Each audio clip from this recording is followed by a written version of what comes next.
Daniel Parker stared at his reflection in the cracked mirror of his tiny apartment bathroom. His tired blue eyes held the weight of too many bad choices. He used to dream of becoming someone important, someone who mattered. But at 38, all he had were eviction notices, an empty fridge, and a heart full of regret. He pulled on his old hoodie, stuffing his last $20 bill into his pocket. Just one more bet, he muttered, convincing himself that the racetrack could fix everything. As he stepped outside, the cold Chicago air slapped him in the face. He barely noticed. He was too lost in his thoughts, until he saw her. A young girl, no older than 8, sat on the curb near the convenience store. Her coat was too thin for the weather, her cheeks pink from the wind. She clutched a worn-out teddy bear and stared at the ground. Daniel had seen homeless people before, but something about her stilled him. Maybe it was the way her small fingers trembled.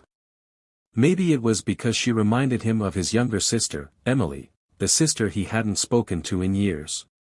He glanced at the store, then at the $20 bill in his pocket. One more bet. Or the choice that changed everything. "Hey, kid," he said, kneeling down. "You okay?"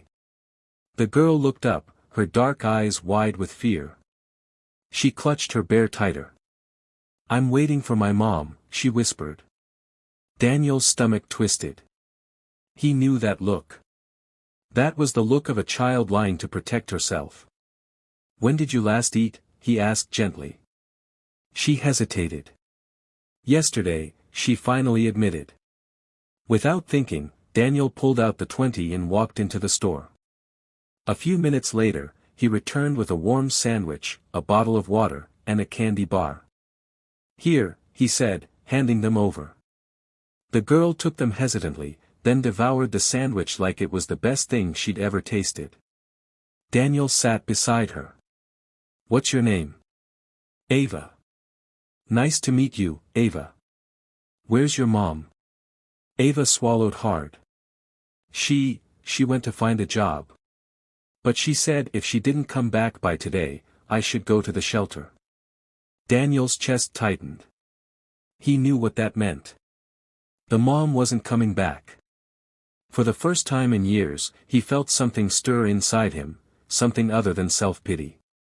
"I know a safe place nearby," he said. "Want me to walk you there?" Ava hesitated but nodded. As they walked, Daniel realized something. He had just spent his last $20. No bet. No racetrack. For the first time in years, he had chosen someone else over himself. And it felt right. A single action, a ripple effect. At the shelter, a kind woman named Maria took Ava inside. "Thank you for bringing her," Maria said. "We'll make sure she's safe." Daniel nodded, shoving his hands into his pockets. "Yeah, no problem." He turned to leave, but Maria's voice stopped him. "You look like you could use a fresh start too." Daniel let out a dry laugh. "You have no idea." She handed him a pamphlet. "We offer job programs here. And a warm meal, if you're hungry." He wanted to refuse. His pride screamed at him to walk away. But then he thought about Ava, how vulnerable she had been, how different her future could be because of one act of kindness. Couldn't he do the same for himself? For the first time in a long time, Daniel made a different choice. He stayed. The road to redemption. Days turned into weeks. Daniel got clean, attended job workshops, and found work as a handyman. One evening, as he was helping fix a broken shelf at the shelter, he heard a small voice behind him. "Daniel." He turned, and there was Ava, wearing new clothes, her cheeks full and warm. "Hey, kid," he said with a smile.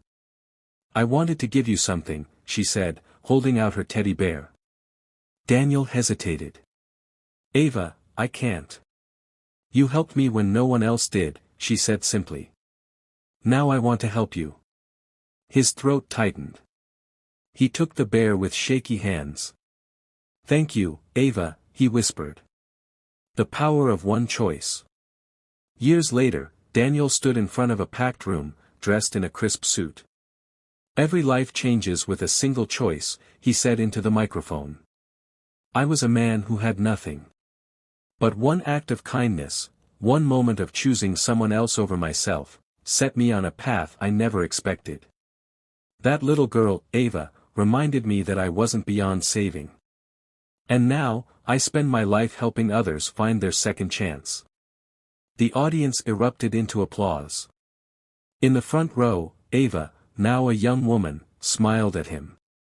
And Daniel knew, he had changed his actions. And in doing so, he had changed his life. The message. It doesn't take a grand gesture to turn a life around. Sometimes, all it takes is a single moment of kindness. A single choice.